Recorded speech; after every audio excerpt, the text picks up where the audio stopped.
I'm sure you've been getting this a lot more from your clients recently. The wealthy clients, I should note, of your bank. What's the advice?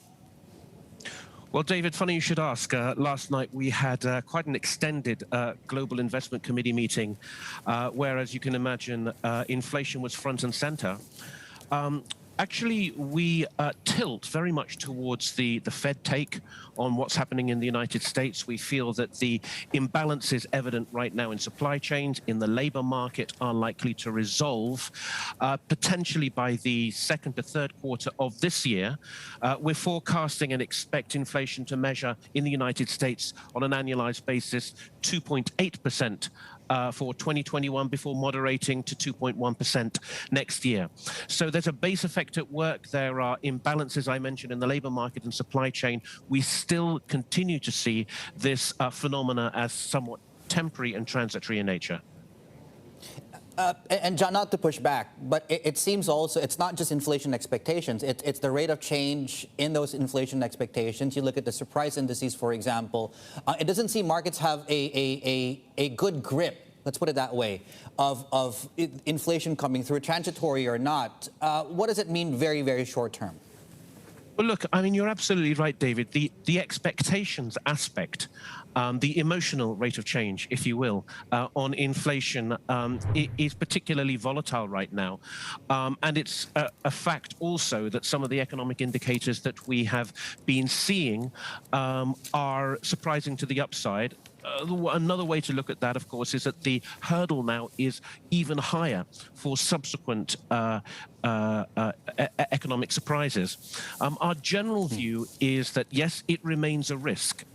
This is the repricing of Fed action sooner rather than later. Clearly, this is what the market is very much focused on right now. But over the near term, we feel that actually there's more likelihood of something of a moderation in the pace of price appreciation in equities. You know, at Credit Suisse, actually, we have decided not to chase this rally. We have decided actually to return to benchmark or neutral allocations towards equities. We feel that there is the likelihood of volatility and perhaps a subsequent correction over the summer months. But in no way do we feel that the equity rally and indeed the underlying earnings story is at risk.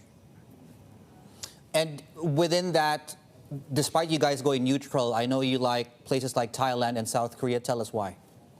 Oh, at the global level, we're neutral. But of course, within the context of equities, we do think there are some positive stories, particularly in the Asia region. And you mentioned South Korea, of course. South Korea is very much a value play leveraged to the upsurge in global trade, global growth right now. And of course, its earnings are reflecting that extremely strong earnings expectations, around 50% for 2021. And clearly, this is being reflected in market performance. Thailand also, in its way, is a value play. We anticipate that once markets reopen, once particularly tourism and leisure-related tourism picks up, Thailand will be a major beneficiary. It's a valuation story as well. It's traded off aggressively, and we think getting in now is actually quite an interesting and important allocation from a value perspective. The assumption of tourism picking up, that brings us into the COVID story, in cases picking up in several parts of Asia, not all, of course. It takes us into the new variant story of COVID. Do I need to start paying more attention to this as an equity investor? You've been paying attention to that, David, for the last year and a half, haven't you? As indeed I have as well. But yes, I mean, it really does. It really does bring to the fore this issue of look-through. This is something that we're looking at very closely in India right now. India's underlying position with the new variant and more broadly COVID is, of course, quite an extraordinary story, both in human will and human tragedy. But if you look at the performance of markets, particularly since the start of this year, 2021, actually the MSCI India index has not moved substantially, and indeed on a relative basis versus emerging markets has actually outperformed in the last month. So I think what the market is doing is looking through. It's looking through at the potential for the RBI to ease monetary policy, to support liquidity through the provision of quantitative easing, for example.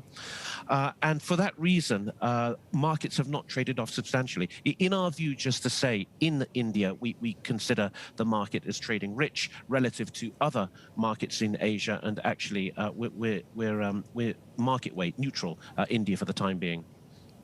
Yeah, and John, your quick thoughts on China. We're nearing a bear market on MSCI China, at least. Just your thoughts on where the market goes from here.